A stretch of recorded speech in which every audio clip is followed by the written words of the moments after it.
అభిషేకం, భద్రతాన పరమాత్మాన పుణ్యదాన బలియాగం.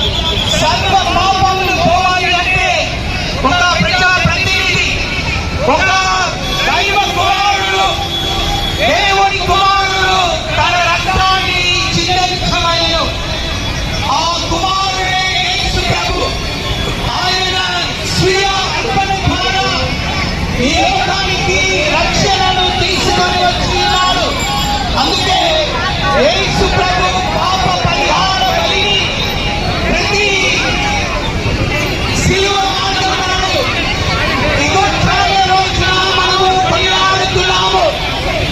యేసు ప్రభు తాను జీవించినప్పుడు చెప్పిన మాట, ఏ మనిషి కుమారుడు పైకెత్తబడినప్పుడు అందరూ ఆకర్షింపబడతారు అని.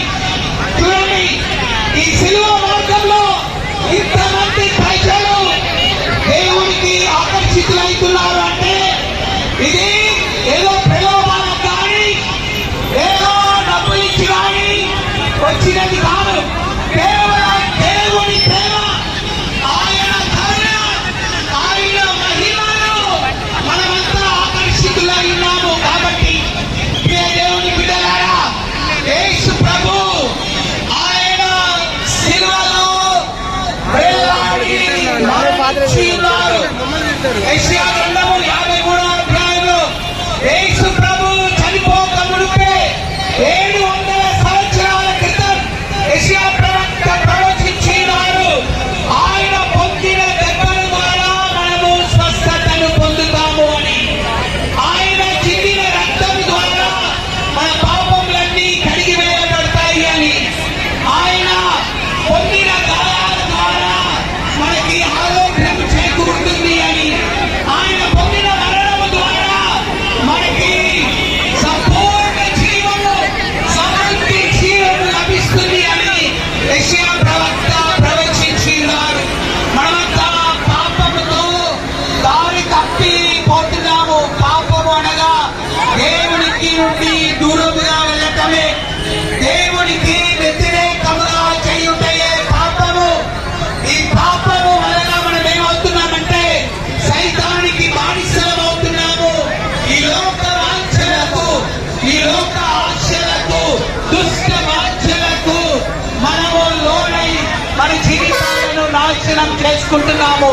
మనము దుఃఖమును కొని తెచ్చుకుంటున్నాము. మనము వ్యాధులను కొని తెచ్చుకుంటున్నాము.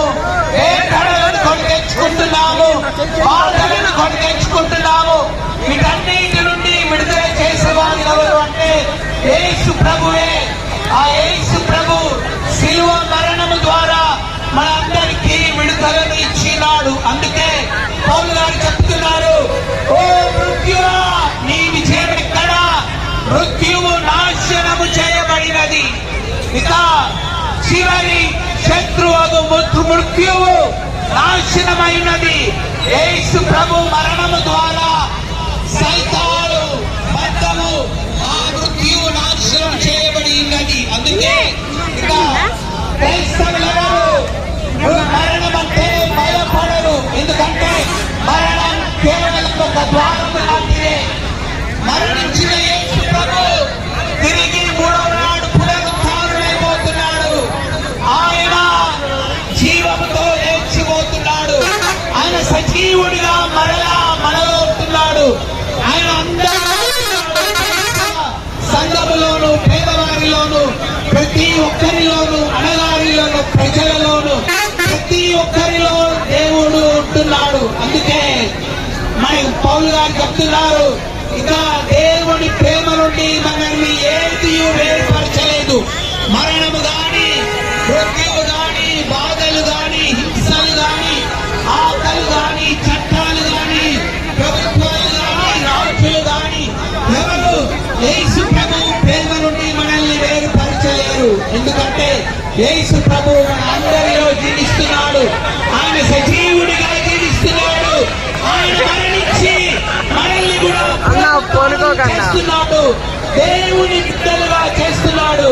కావున ప్రియ దేవుని బిడ్డలారా, మన ఈ గుడ్ ఫ్రైడే నాడు మనము ఆ యేసు ప్రభు వైపు చూడాలి. ఆయన పొడిచిన